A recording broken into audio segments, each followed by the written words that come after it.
Čauky lidi, tady je Grega z LP. Já vás tam na informačního tentokrát dělám. Je to informačka na challenge, co budu mět s kamarádama, nevím, jestli to vyjde na mým, na sebe, nevím, prostě někde to vyjde.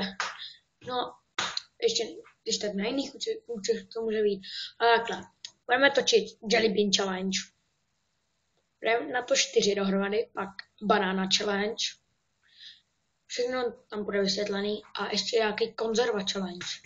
Vůbec nevím, co to je ten konzerva. Ani ten banana mi tam vysvětlovali.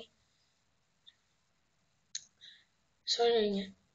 Možná, jestli budu chtít, tak vezmu jedno překvápko, ale možná tam budou i vajíčka. Nevím to jistě, ale ty jo, mě teď napadlo Kubu, mého kámoše, to víte, nikdo s ním skoro nesouhlasil kromě já, ale my prostě, my to nějak přehlasujeme a uvidíme, jestli tam budou vajíčka. Tak, informačka, nakonec jsme představili úplně celý, tady nakonec.